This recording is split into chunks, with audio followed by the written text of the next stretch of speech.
Hi, it's Dorothy Guiding with Scrapbooking Quebec. In this video, I'm going to create a double page layout featuring products from Stampin' Up. I'm actually thinking about doing this once a month, a YouTube series devoted to scrapbooking using Stampin' Up products. I've been a quiet Stampin' Up demonstrator since 2013. I use their inks, stamps, dies, and other products for scrapbooking, even though the product has been marketed mostly for card makers. Stampin' Up! Recently announced it would be expanding its product line to include more scrapbooking supplies, and I am really excited about this. At the moment, Stampin' Up! Is offering popular favorites that Close to My Heart offered before closing its doors. You can buy paper and coordinating embellishments, scrapbooking workshop kits, coordinating tools, and two-tone cardstock. And this apparently is just the beginning. In today's video, I'll be playing with current and older product while I'm waiting for the new goodies to arrive. I have the Let's Go Fishing Suite, the Country Woods Designer Series paper pack, and more. Everything I use will be listed below, along with my link to Stampin' Up. From there, you will be able to check out the new stuff as well. So let's get started and see what's on my desk. In advance, I already matted my photos, so I double matted them in Very Vanilla and Wild Wheat cardstock, both from Stampin' Up. I also have pattern paper. This is from a collection called Let's Go Fishing. Actually, first I'm showing you my foundation page. Those were both from Bazzill. The color was Walnut Cream. That's the paper from the Let's Go Fishing collection. That one is actually discontinued, but most of the other products I'm using are still available in the catalogs. I also have that Wild Wheat cardstock, and I have some wood grain paper from a collection. It is a current collection called Country Woods. I'm going to be using dark brown, but I'm showing you the rest of the collection. It's absolutely gorgeous. It has all kinds of really beautiful colors in it. In my embellishment tray, I have some alphas. Those are from Vicki Boutin. I have a stamp and die set that is in the current catalog. It's called Gone Fishin'. I have dies from my stash, leap dies. Those are from Close to My Heart. I have other stuff as well, and I'll talk all about this later on in the process. The first thing I want to do is cut up some paper. I want to prepare my foundation page. Basically, I'm going to be creating kind of a simple border layout with a mat that spans across the two pages. So already I had two wide borders of that fish printed paper. The flip side of that is a gingham. I cut that in half. Those are two 2-inch strips. Now I'm cutting some of that Wild Wheat cardstock. That blue one is already trimmed down a bit. I may need to cut a little bit more of it. Anyway, all of the measurements for these page parts, I'm going to put them on the screen a little bit later on when I adhere them to the page. What I want to do right now is just place all these page parts on my foundation page just to give you an idea how it's going to look. So that blue mat, I want it to span across the two pages. At this point, I don't know if I have enough. I may have to cut into another piece of that paper. That's what I'm showing you right there. At this point, I have two wide borders of that fish paper. I'm bringing in two strips of that gingham paper along with a little bit of that Wild Wheat cardstock. I'm going to place my photos. The idea is on that blue paper, I'm going to place 4 horizontal blocks. Then I'm going to incorporate a focal point photo. That's the one you see on the far right. Before committing to any of this, however, I do want to play around a bit with the paper. Now, my original plan was to have the wide border in that fish paper, but I'm flipping it around with the gingham as the wide part, and I actually quite like it. So I'm testing it out with the photos, and that is exactly what I'm going to do. So you may have noticed as well for the horizontal blocks, I had 4 of them, 3 of them with photos. The 4th one, that's going to be where my journaling is going to go. Right now you can see that I trimmed that blue paper. I cut it in half, so now they are both 6-inch blocks, and I added ink to all of the pattern paper, and you can see I adhered all of these page parts to the foundation page. So once again, I'm placing my photos here. Again, that blank block, that's going to be where I place my journaling box. I do plan to add 2 extra photos. I made myself a little photo flap, and there is a tutorial on my channel where I explain how to do that. So that will be listed and linked below. I'm just going to adhere that photo on top of that photo flap, and I am going to add a little bit of special adhesive behind it. It is score tape. It is the tape I like to use when I create anything interactive on a page. It's just that it's really heavy duty, and I will put it in the description box below as well. It's not a Stampin' Up product, but it is a product I frequently use. So what I'm going to do right now is adhere all of my photos except the focal point photo to my foundation page, including the blank journaling box. And now what I'm going to do is show you my embellishments. So off camera, I made myself a tackle box. That is a die that is in that die set from Stampin' Up called Gone Fishing. There are 2 big dies, a big bottom of a tackle box, and then the top. It's kind of like dividers. Super cool. So I cut that out. I also have a bunch of little tackle pieces. Now I used stamps and dies to create those. I'll give a little demonstration in a few moments, but basically with all of those stamps, I basically stamped them and then I die cut them using the die. Super, super cute. I also have a little pile of fish. Now I fussy cut and die cut those from that fish pattern paper. The dies with this Gone Fishing collection, one of them fits some of these fish that are on the paper. It also fits, of course, the stamp, so I can stamp the image as well, but I did cut out some of those fish with the dies, and I also fussy cut them. And here are my alphas. So those are alphas from the Vicki Boutin Fernwood collection. They're basically chipboard, and you can color on them or use them as is. I'm showing you that I used Stampin' Blends markers to color them. I'm sorry. I showed you I had 2 colors there. I'm showing you the back of the paper pack. Stampin' Up always lists the colors on the back of their paper pack, so from that I selected some inks. I'm also showing you that I die cut some leaves, and I used an older kit from Stampin' Up. It had that same wild wheat color in it, so it was perfect to cut out leaves with that, and I did ink up those leaves a little bit. I'm also showing you some nets. I actually cut those out from an older die set from Stampin' Up that is called Under the Sea Framelits. I use that often for beach pages or fishing pages. Now what I want to do is just give you a little demonstration how I colored in these alphas. So these Stampin' Blend markers, each pack comes with 2, so it's the same color, one's light, one's dark. I'm using Boho Blue, the darker one, and I'm just showing you how I'm coloring in the outline of these alphas. This is an older one from Vicki Boutin, this alpha set. She's got a newer one out as well that's very similar to this. I love those alphas, and I'm always using my Stampin' Blends markers to color them in. I'm also showing you a white jelly roll pen because sometimes I go over the lines and I just correct it with a little white jelly roll pen.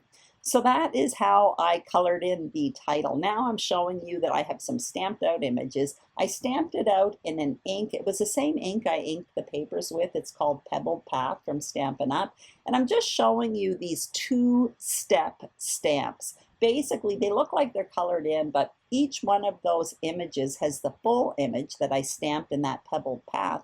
But then there's a second step that I can do, and that's what I'm doing right now. I stamped off so I would have second generation stamping. I want that Calypso coral to be a little bit faded, kind of like the paper. It's a little bit faded as well. I just wanted to give you an idea how I stamped out all of those little embellishments, and obviously afterwards I die cut them. I'm showing you that off camera I did my journaling, so basically I did it on the computer, printed up in vellum, and I also cut myself some layers for my journaling box.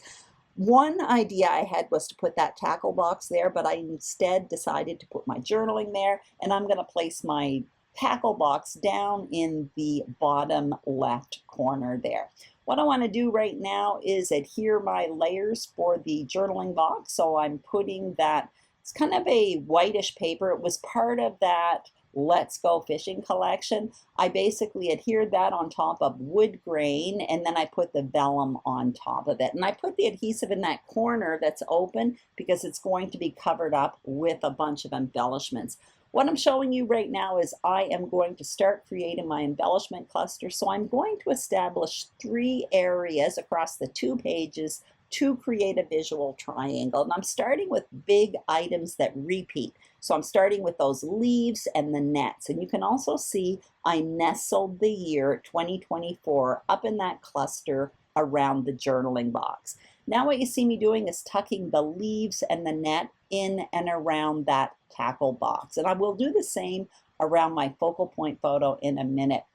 When I create these embellishment clusters, like I mentioned a moment ago, I like to repeat the same thing, the bigger items. Now for this one, I kind of wanted to do trees, but that tackle box was so huge. Any tree die I had was just way off scale. So that's why I ended up with the leaves and the net. I thought, you know, that could be a tackle box on the ground in and amongst nature. You can see I placed my title, Gone Fishing, over by the tackle box, and now I'm starting to tuck in those leaves and the netting in and around that focal point photo.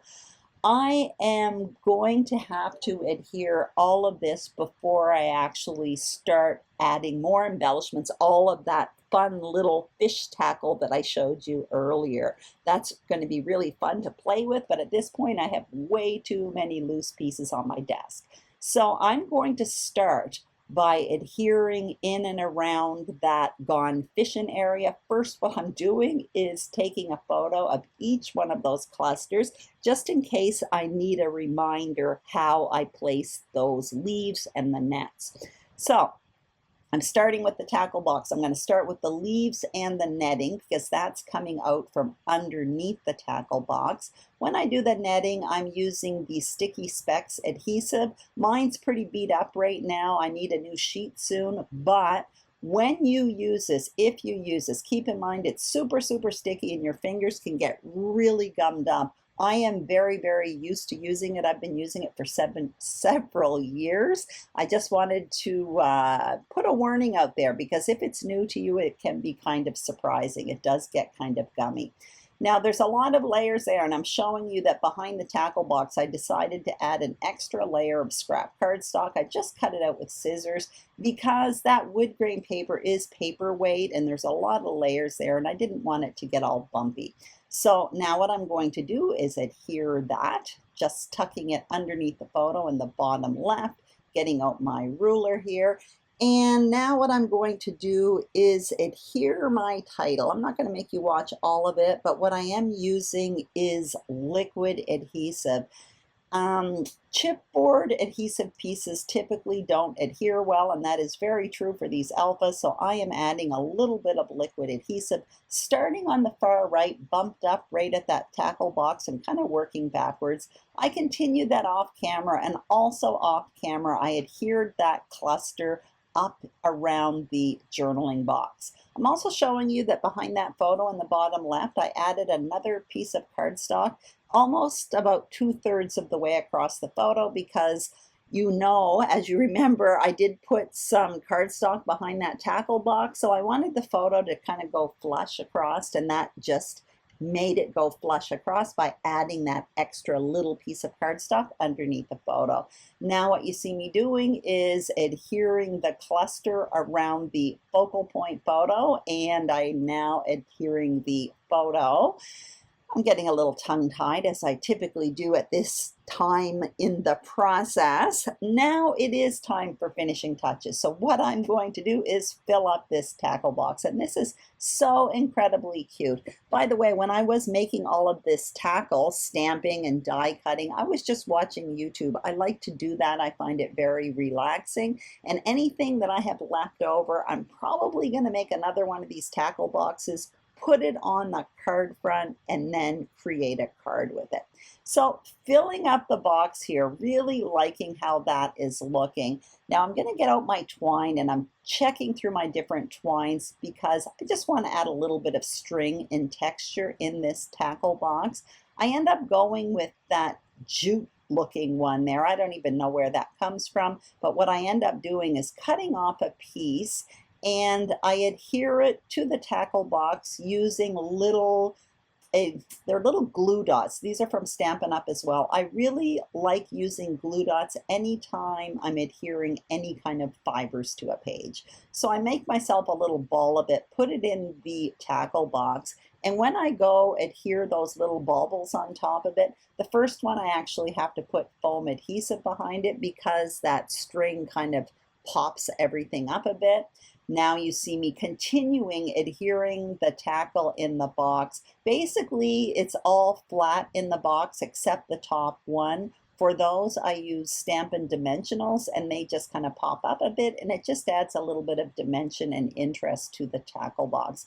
Off camera, I added a little bit more twine to that tackle box just coming out from underneath the photo, and now I'm ready to add those little fish. I'm so excited about that. So what I'm going to do is add 3 clusters of fish. So right now you see me playing around the focal point photo. I'm going to put a few more up by the journaling, and later on I'll put some by the tackle box.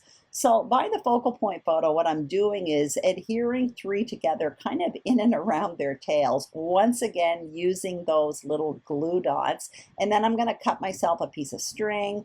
With the glue dot, I'm going to add a little bit of that string or twine behind the fish, and then I'm going to adhere it just to the bottom corner of that photo, and I'm adding a little bit of foam adhesive towards the bottom, and that way they kind of overlap the photo and there's no bending. It's all kind of flush. I am going to do the very same thing up by the journaling box. I'm using the glue dots. I'm going to add a little bit of twine behind it, and then I will adhere it with some foam adhesive. And I'm not going to make you watch all of it. I do the very same thing for the area over by the tackle box, and what that's going to do is add fish in 3 areas, once again reinforcing that visual triangle. I just pointed out the little Calypso coral. Those are the kind of orangish reddish little fish tackle that was in the tackle box. It's covered up by the plate right now. That color was kind of strong, so I wanted to add it to the 2 other clusters. I tucked one in and around the fish by the focal point photo. I have another little tackle piece, the same color but a different piece, that I'm trying to tuck in and around the title. And now what I'm going to do is a look on my tray. Now I have these wordy bits which are from Tim Holtz. This one says field notes. Now I kind of like that there, and I'm also thinking I might want to add some staples. So you're going to see I come back and that field notes is not there. It's replaced by another one that says adventure awaits. That's because I tried to staple the field notes one. I didn't like it, and I replaced it with adventure awaits. So I have that flap there that I will be adding photos to a little bit later on, and you see me getting out a punch. It is called Keeping Tabs Punch. It is a current product in the Stampin' Up catalog. I absolutely love it for adding little touches and adding tabs to flaps like what I'm doing here. I punched it out in that wood grain paper because I already have wood grain in 2 spots, so that's going to give me a 3rd spot. I'm a little bit off camera right there, sorry about that. And I did ink up the edges in that Pebbled Path ink, which is kind of a gray ink. I used it elsewhere on this layout as well. But basically that is it. Off camera, I added 3 staples to 1 hinge on the tackle box, above the journaling box, and to the tab. That's it. Here are the still shots. I hope you enjoyed this video. If you did, I'd greatly appreciate a thumbs up. If you haven't subscribed to my YouTube channel, Scrapbooking Quebec, I would be thrilled if you did. And if you are a subscriber, thank you very, very much. Have a great day, and I will see you soon on YouTube. Bye-bye.